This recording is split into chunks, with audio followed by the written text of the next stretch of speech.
Shalom, aqui estamos novamente, não é para dar continuidade ao nosso estudo de Novo Testamento. Nós estamos no livro de Lucas. Eu espero que você esteja gostando, que você esteja se aprofundando nas Escrituras. Espero que você esteja motivado e recebendo do Senhor os segredos, né, que Ele tem em cada passagem. Tá? Vamos juntos. Hoje nós vamos falar do capítulo 3, tá bem? Capítulo 3 de Lucas. Essa passagem se encontra nos outros 3 evangelhos. Lucas inicia esse capítulo situando Teófilo da história na época dos acontecimentos, né? Apontando as autoridades daquela época, enfim, fazendo uma explanação do que era na época de Jesus, na época que aconteceram essas histórias. Tibério César foi co-imperador de Augusto,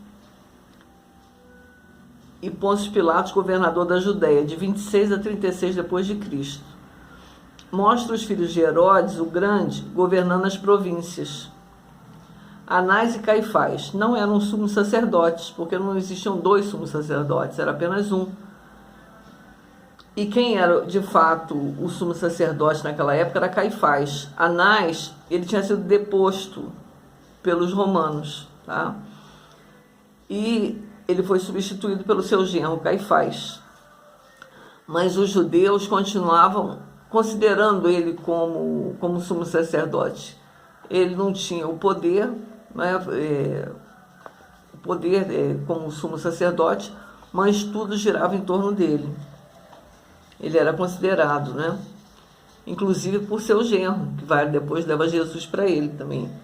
Nesse período, aparece João Batista no deserto, anunciando o batismo do arrependimento.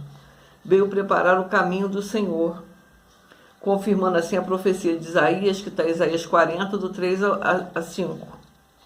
João proclamava o arrependimento e também a ação social. É interessante a gente ler essa passagem, que a gente vê João Batista falando em ação social. Muito interessante, que é o repartir o que tem. Até no tocante à autoridade, alertou sobre corrupção, quando ele fala com o soldado, que ele deveria viver só com seu soldo, né? A pregação de João foi de impacto. Provavelmente conquistou muitos inimigos, não só de Herodias, porque a gente acha que só Herodias foi inimiga dele, né? Mas com certeza ele conquistou muitos outros inimigos dentro das pessoas comuns.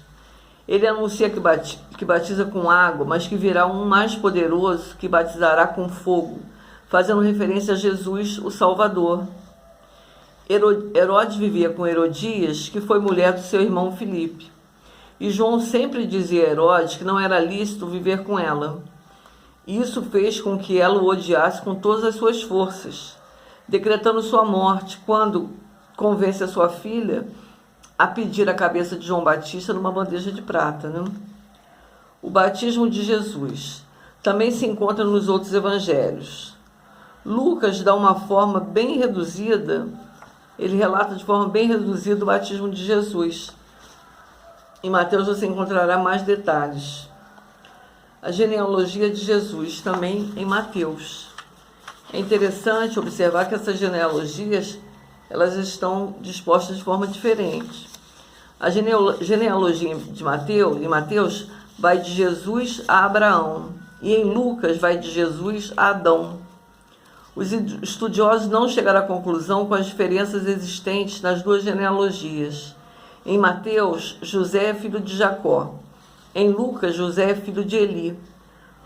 Uns estudiosos defendem que Mateus traz a genealogia de José, que apesar de não ser o pai biológico de Jesus, era considerado pai. Outros defendem que Lucas traz a genealogia de Jesus através de Maria, e assim Jesus seria neto de Eli. Essa questão transcende ao nosso entendimento.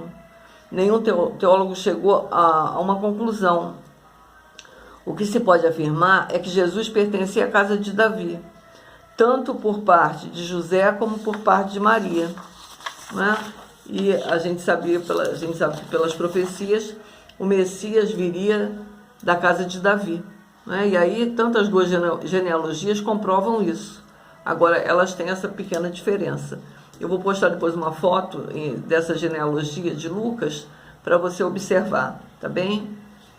Daqui a pouco a gente se encontra novamente.